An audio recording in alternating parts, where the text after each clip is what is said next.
দেশের শ্রদ্ধাভাজন আমির ডাক্তার শফিকুর রহমান, এই লোকটাকে বাইরে থেকে যে যাই মনে করো, অনেকে মনে করে বাংলা শিক্ষিত মানুষ কি আর কি, আপনি মিশেছেন কোনো দিন? আমি প্রথমে তার সাথে ছিলাম 4 দিন। মানুষ যে এত নরম হতে পারে, অথচ উনি তো আমার মতো হামসা না।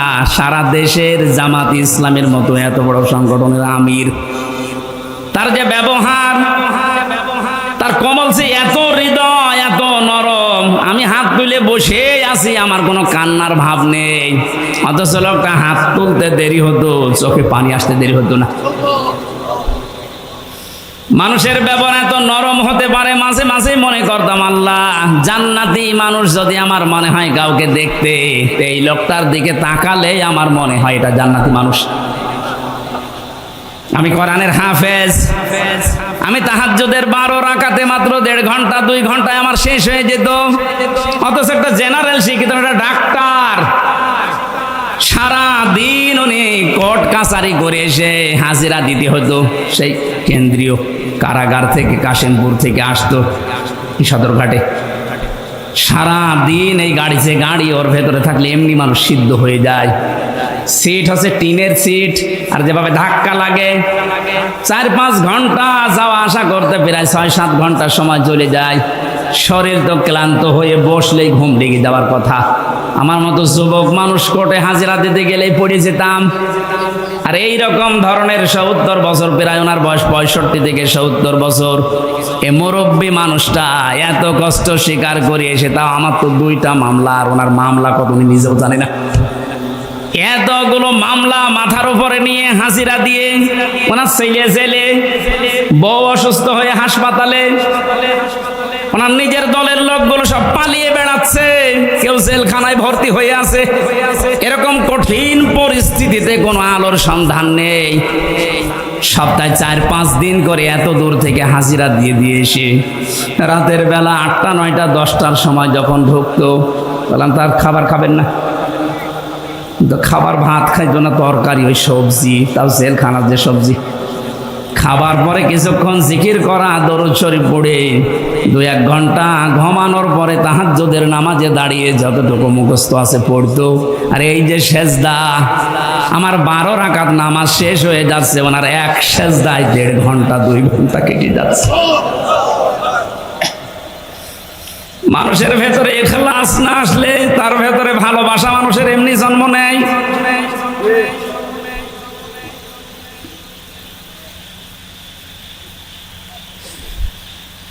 হাসানা দুনিয়ায় আপনি পাননি, আপনার ব্যবহারে মানুষ আপনার থেকে আরো দূরে চলে যায়। কোরআনে কারীম জানাচ্ছে, ওয়াকুলু লিন-নাসি হুসনা। হে নবী, মানুষের সাথে যখন কথা বলবেন হাসি মুখে কথা বলবেন, তাহলে একটা সাদগা দেওয়ার সওয়াব হবে। আল্লাহকে এখানে জানিয়েছে যে মুসলমানদের সাথে যখন কথা বলবেন হাসি মুখে বলবেন। লিন-নাসি লিল মুসলিমিনা দেয়নি। আমরা যারা দুনিয়ার হাসানা কামনা করি, খালি দোয়া করি, আল্লাহ দুনিয়ায় হাসানা দাও, দুনিয়ায় হাসানা দাও, 1 নাম্বারটা তো পরিবার বলে জানে। এমন মাজলুম ছিল, আপনি তাকান, মারা গেছে লোকটা কতদিন আগে, শহীদ হয়ে গেছে, তাকে শহীদ করা হয়েছে। তার বিধবা স্ত্রীকে 1 কাপড়ে পর্যন্ত অনেকে হিংসার বশবর্তী হয়ে বাড়ি থেকে বের করে দিয়েছে। আর একটা ছেলেকে যন্ত্রণা দিয়ে মেরেই ফেলেছে, আর একটাকে তো প্রবাসেই পাঠিয়েছে, নির্বাসনে আছে। এই জন্য মাজলুম যারা এই পৃথিবীতে, তাদের প্রতি সৃষ্টি জগৎ একটা আলাদা ভালোবাসা আল্লাহ তৈরি করে দেয়। এই 2 পরিবার আপনি, আমি বাকি পরিবারের কথাগুলো বাদই দিলাম, এই 2 পরিবার আপনি সামনে রাখেন, আর বাংলার 18 কোটি জনগণকে সামনে রাখেন। আমার মনে হয় 100 জনের 96 জন অন্তত এই মাজলুম পরিবারটার প্রতি তাদের আসক্তি পেশ করবে, ভালোবাসা, মহাব্বত, মায়া, এইটা আগ্রহ পেশ করবে। আর 100 জনের হয়তো 4 জন হয়তো ওই পরিবারকে বলবে, না এইভাবে মারা ঠিক হয়নি, অন্যভাবে মারার দরকার ছিল।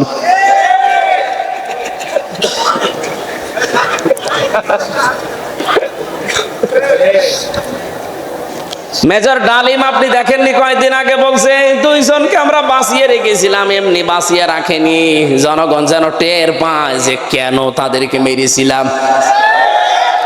আমি কি বেশি বলে ফেললাম? এই দুইজনকে যদি ওই সময় আল্লাহর কাছে পাঠিয়ে দিত তাহলে এই 2732 জন মানুষ মরে যেত না, 2780 জন মানুষ হাসপাতালের বেডে কাতরাতো না। এই কথা বলছে না কেন? কত মানুষকে গুম করা, খুন করা, বিশেষ করে আয়না ঘরে রাখার মতো এই দৃশ্য পৃথিবী দেখতো না।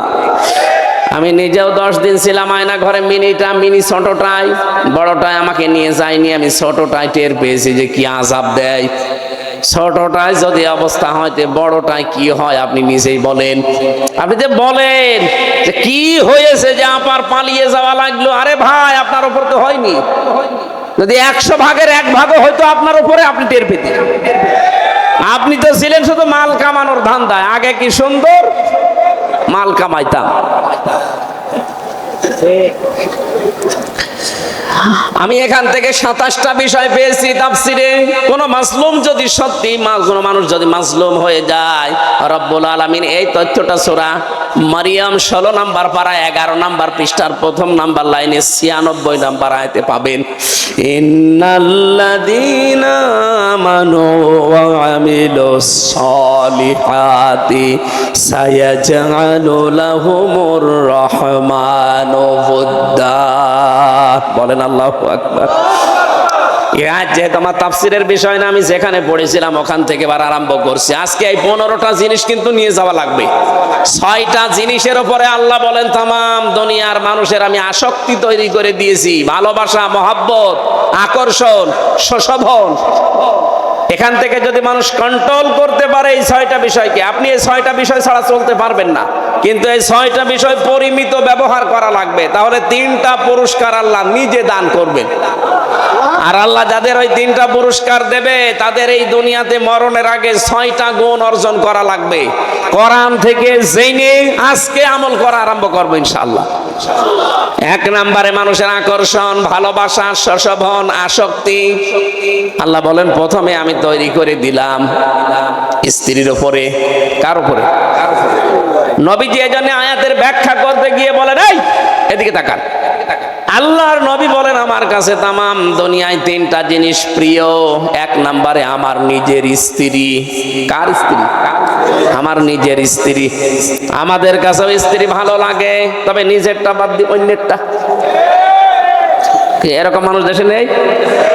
এখানে কত আল্লাহর ওলি বসে আছে, পাশের বাড়ির ভাবির সাথে উনি লাইন লাগিয়েছে। বিবাহিত মেয়েদের সাথে যারা লাইন করেন এই মুহূর্তে তওবা করেন, কারণ জীবনও আপনি তার স্বামী ছেড়ে না দিলে বিয়ে করতে পারবেন না, আর সারা জীবন আপনি আফসোস করে মরবেন। এই জন্য যারা বিবাহিত মেয়েদের সাথে লাইনে আছেন মোবাইল নাম্বার এখনই ডিলিট করা লাগবে। কারা কারা করবেন হাত তোলেন তো দেখে, কার সাথে লাইন আছে আপনার মোবাইলটা দেন। দেন, মুখে দাঁড়িয়ে নিয়ে লাইন করো না, নাউজুবিল্লাহ। এই কোন ভাবের সাথে লাইন আছে আপনার? না, এখানে অনেকে এরকম আছে, আপনি হাত না তুললেও আমি জানি। পরকীয়া প্রেমে যারা আসক্ত আছেন তাদের 3টা ক্ষতি হবে যা জীবনেও পোষাবে না। 1 নম্বরে চেহারার উজ্জ্বলতা নষ্ট হয়ে যাবে। 2 নম্বরে আপনার রিজিক আল্লাহ কমিয়ে দেবে। 3 নম্বরে মরণের সময় ঈমান পাবেন না, বেঈমান হয়ে মারা যাবেন। এরপরও যদি কেউ পরকীয়া প্রেম বন্ধ না করেন, আপনি লিখে নিতে পারেন যে আপনি জাহান্নামের দিকে একেবারে 180 মাইল বেগে দৌড়াচ্ছেন। এটা ছেড়ে দেওয়া যায় না। এত আসতে বলছেন, তার মানে এলাকায় মনে হয় হচ্ছে। যারা আছেন শয়তান কিন্তু খুব বেশি বেশি আপনাকে টার্গেটে নিয়েছে, কারণ ও জাহান্নামে নেওয়ার জন্য আর কোনো রাস্তা লাগবে না। যারা বিবাহিত মেয়েদের সাথে এই লাইন করে একবার কোনো অন্যায় কাজে জড়িয়ে পড়ে তাদেরকে মেরে ফেলা ছাড়া তার শাস্তি নেই। শয়তান তো সাকসেস হবে ওই জায়গায়। এজন্য আমরা এক্ষুনি থেমে যাব। যারা এরকম লাইনে আছেন আল্লাহকে ভয় করে এই মুহূর্তে নাম্বারগুলো ডিলিট করে দিন। যত নাম্বারে কল দিই কই মহিলা, না আমি আর ধরবো না, রাজি আছেন আপনারা? যারা যারা রাজি আছেন তারা হাত তোলেন। তোলেন না কেন, অসুবিধা নেই, তোলেন। আলহামদুলিল্লাহ, এলাকায় যাক, আলহামদুলিল্লাহ চলছে এই কাজ। নবীজি জানিয়েছিলেন আমার কাছে আমার স্ত্রী ভালো লাগে। হ্যাঁ, আমার স্ত্রী ভালো লাগার পেছনে কারণও ছিল। হযরতে উম্মে সালমা রাদিয়াল্লাহু তাআলা আনহা বলেন, আমার স্বামী যখন বাইরে থেকে আসবে একটু সংবাদ পেয়েছি, তাড়াতাড়ি করে নিজের শরীরকে পরিষ্কার করলাম, পবিত্র করলাম, নিজের বিছানার চাদর তুলে ফেলে ময়লাটা পরিষ্কার চাদর বিছালাম। আশপাশের মেয়ে লোকরা এসে বলছে, কি সালমা, কে আসবে এত আজকে, এত সাজগোজ, এত সুন্দর কাপড় চোপড়? হযরতে সালমা বলেন, পৃথিবীর শ্রেষ্ঠ মেহমান আমার স্বামী আসবে। নবীজি এই কারণেই বলেছেন আমার স্ত্রী আমার কাছে ভালো লাগে। অথচ আজ বাংলাদেশে বহু স্ত্রী আছে, ওরা যদি সাজগোজ করে ও ঘর বাড়ি সাজায় আপনার জন্য না, যদি জিজ্ঞাসা করে কি গো আজকে এত নতুন কাপড়, বলে বোঝো না লোক আসবে, তার মানে আপনি ওর কাছে লোকই না, ওর কাছে লোক হচ্ছে ওর বিয়াই। বলে মেয়েরা, আমি এখান থেকে এই মাসলাটা বলছি, স্বামী যখন বাইরে থেকে আসবে, ইদা নাজারা ইলাইহা সাররাতুহু, হাদিস তিরমিজি শরীফ। নবীজি বলেন মেয়েদের নেককার হওয়ার প্রথম গুণ এইটা, স্বামী বাইরে থেকে আসলে শত কাজ আছে সব বাদ দিয়ে স্বামীকে সালাম দিয়ে এমন একটা ব্যবহার আচার, এমন একটা ভয় ধরবেন, এমন একটা সাজগোজ দেখাবেন, এমন একটা ব্যবহার আচার তার সামনে কথাবার্তা বলবেন, সে যেন আপনার আচরণে খুশি হয়ে যায়। যে এরকম মহিলা এখন 100 জনের 98 জন না, 102 জনও পাওয়া যাবে না। এই কারণে আমার মনে হয় পরকীয়া প্রেম বাড়তেছে। ওরা বাইরে থেকে এসে স্ত্রীর কাছে রেসপন্স পায় না, যেটা পাওয়া দরকার ওইটা পায় না, তখন লাইন করে। কথা বলেন ঠিক কিনা? এটা একটু জোরে বলেন, ওরা শুনুক। মেয়েরা এসেছে, সম্মানিত মা বোনেরা ভালো করে শোনেন, শুধু নামাজ পড়া, রোজা রাখা আর কালো বোরকা পরাই ইবাদত না। স্বামী বাইরে থেকে আসলে আপনার ইবাদত, দুনিয়ার সব কাজ বাদ, স্বামীকে সময় দেওয়া লাগবে, এইটাই আপনার ইবাদত। হযরতে খাদিজার জীবনী পড়েছি, পুরা জীবনে খাদিজা এক ওয়াক্ত নামাজ পড়েনি। যারা এখানে হাদিস কোরআন পড়ে বা পড়ায় জিজ্ঞাসা করেন, জীবনে এক ওয়াক্ত নামাজ পড়েন উনি, একটা রোজা রাখেনি, একটা টাকা যাকাত দেয়নি, একবারও হজ করেনি, কারণ এই বিধানগুলো সব তার ইন্তেকালের পরে। অথচ আল্লাহ নিজে জান্নাতে একটা ঘর বানিয়ে তার জন্য পাঠিয়ে দিয়েছে। জিবরাইলকে বলেছে এই ঘরটার সুসংবাদ আমার নবীর মাধ্যমে খাদিজাকে জানাও, যে একটা নয়েজ মুক্ত, আওয়াজ মুক্ত একটা ঘর আমি বানিয়েছি, যে ঘরে খাদিজা ছাড়া কেউ যেতে পারবে না। ফেরেশতা জিজ্ঞাসা করে, রব্বুল আলামিন এই ঘরটার ভেতরে কোনো আওয়াজ নেই, নয়েজ নেই, শুধুমাত্র খাদিজা ছাড়া কেউ যেতে পারবে না, কারণ কি? নবীজি বলেন আমার খাদিজা, আমার নবী মুহাম্মদ রাসূলুল্লাহ তার স্বামীর জন্য তার ঘরটাকে নয়েজ মুক্ত, আওয়াজ মুক্ত রাখতো। আপনিও যদি আপনার স্বামীর জন্য আপনার ঘরটাকে নয়েজ আওয়াজ মুক্ত রাখতে পারেন, আশা করা যায় খাদিজাতুল কুবরার সাথে আপনিও জান্নাত পাবেন। আর বাইরে থেকে এসে ঘরে ঢুকতে দেরি মনে হয় একটা জাহান্নামে ঢুকলাম, নাকি বেশি বলে ফেললাম? 2 নম্বরে নবীজি বলেন আমার কাছে ভালো লাগে সুগন্ধি। আমাদের কাছেও সুগন্ধির চাইতে আমার মনে হচ্ছে অনেকের কাছে দুর্গন্ধ ভালো লাগে বেশি, এই জন্যই তো বিড়ি খাই। নাকি জেলায় বিড়ি নেই? আমি বিড়ির বিরুদ্ধে কিছু বলতে চাই না, কারণ আমি আকিজ গ্রুপে চাকরি করি, বেশি বললে চাকরি চলে যাবে। তারপরও আমি স্যারকে বারবার বলেছি এটা ছেড়ে দেন, উনি বলছে আমি চেষ্টা চালাচ্ছি। ও অনেক ছেড়ে দিয়েছে, এখন আর ওনাদের তরফ থেকে বিড়িটা বানানো হচ্ছে না। ওইটা আমেরিকার টোবাকোর কাছে প্রায় কত হাজার কোটি টাকা দিয়ে বিক্রি করে এখন জিনিস বানায় খাবারের। আল্লাহ যেন এই ধারাটা অব্যাহত রাখে। ওনারা এখন চেষ্টা চালাচ্ছে খাবার বানানোর, বিড়ি যারা খান, হয়তো আপনাদের এলাকায় তো তৈরি হয় না, এগুলো তৈরি হয় কুষ্টিয়া, চুয়াডাঙ্গা, যশোরে।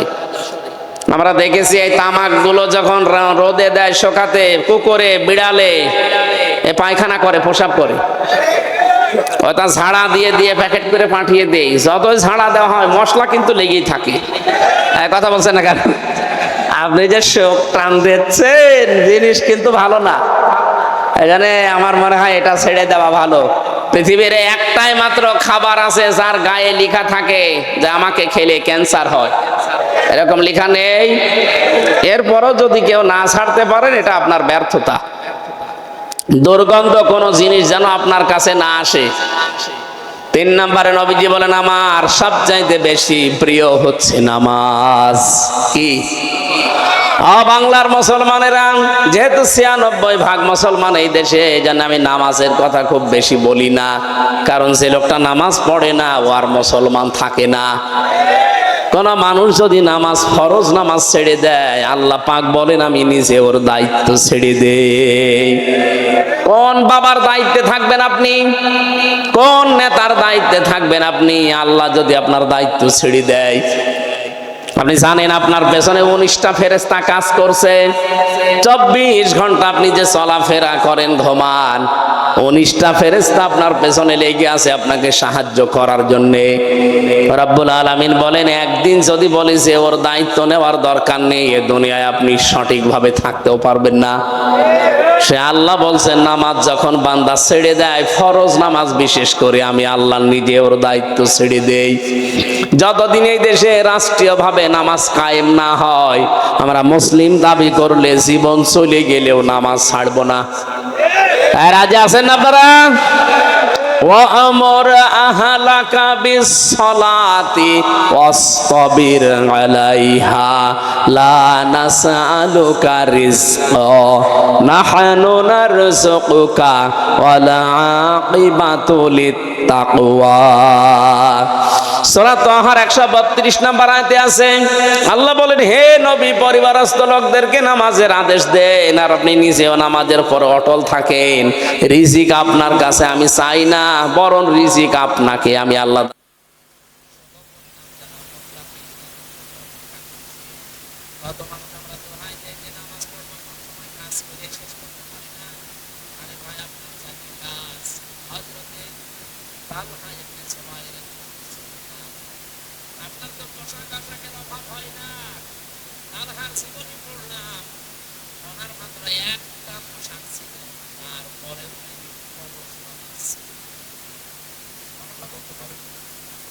কিয়ামতে ওনাকে যখন আপনার সামনে দাঁড় করাবে, আপনি লাজবাব হয়ে যাবেন।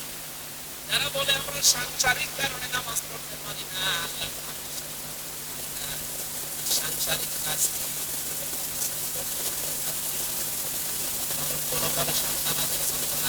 আমাদের সময় হয় না, আপনার ছেলে মেয়ে কয়টা?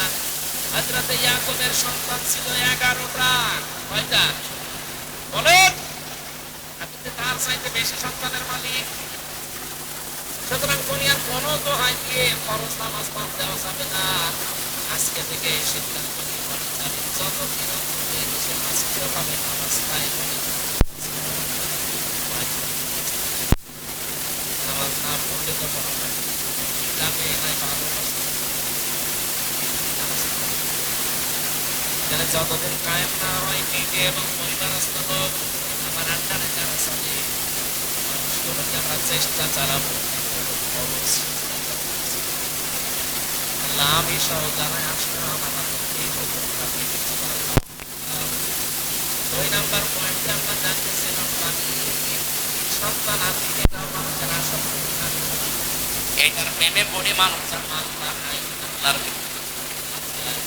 বহু মানুষ আজ আমরা সন্তানকে সুখে রাখতে গিয়ে তাদের সুখের জন্য, খুশির জন্য দুনিয়া কামাই করতে গিয়ে বাবা সাজাদা।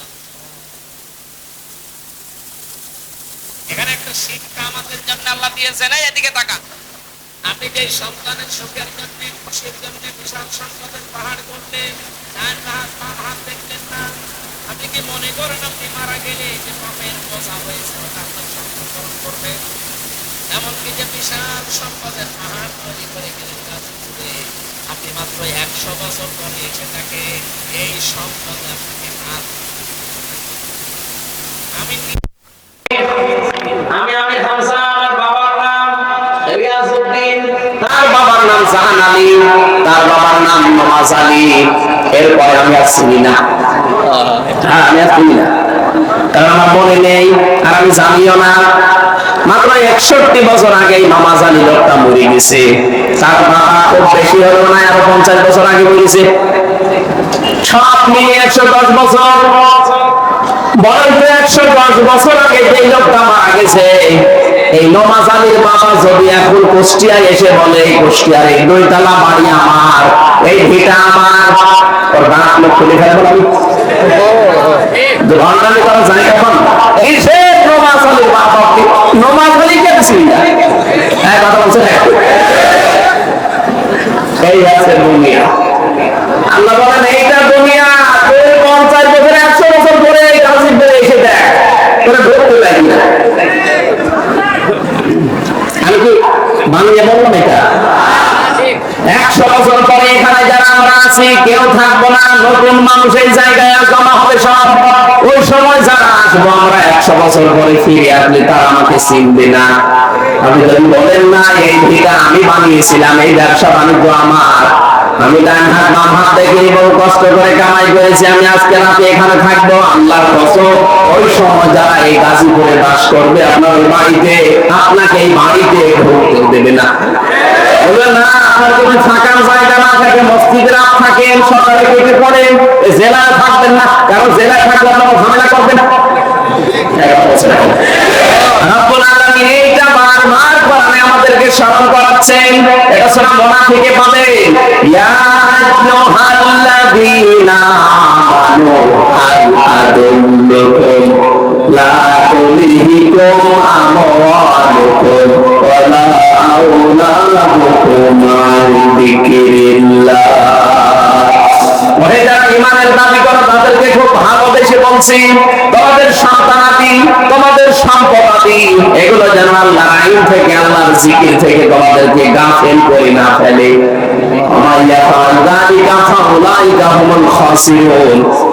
যারাই করবে তারা ক্ষতিগ্রস্ত হবে। কে বলছে? আয়াতটা পড়ার পরে আমার নিজের জীবনের সাথে আমি মিলিয়ে দেখি, আমি সহ বহু মানুষ অলরেডি ধরা খেয়ে বসে আছি। এখন থেকে ভেঙে যান।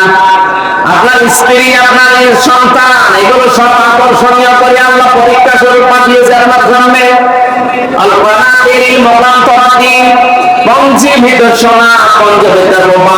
এগুলো মানুষের আকর্ষণের বস্তু। আপনাকে এগুলো উপায় করতে, এক জায়গায় করতে নিষেধ না, কিন্তু এর হক আপনাকে আদায় করা লাগবে। যানবাহন হিসাবে ঘোড়ার নাম যদি এখানে আছে, শুধু ঘোড়া না, যত সুন্দর সুন্দর বাহন আছে, বাহনের প্রতি আল্লাহ মানুষের আকর্ষণ তৈরি করে দিয়েছেন। পশু পাখি, হাঁস, জমি জায়গা, ক্ষেত খামার। কিছু মানুষের নেশায় শুধু জমি কেনা, বৈধ হোক অবৈধ গুলো দেখাতে কিনে শুধু জমি জমি কথা বলে দেখা, এটা আকর্ষণ মানুষের তৈরি করে দিয়েছে। আর জমি কেনা নিষেধ না, কিনতে কিনতে এমন কিনা ঠিক না যে আপনার একাই 1060 বিঘা হয়ে যাবে।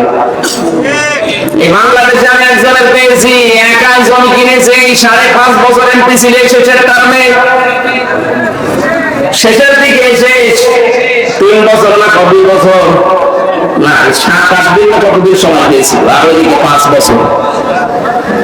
বরগুনা লাইনে পটুয়াখালী বরগুনা 1060 বিঘা জমির মালিক একটা লোক, অথচ নির্বাচনের সময় যে জমা দিয়েছে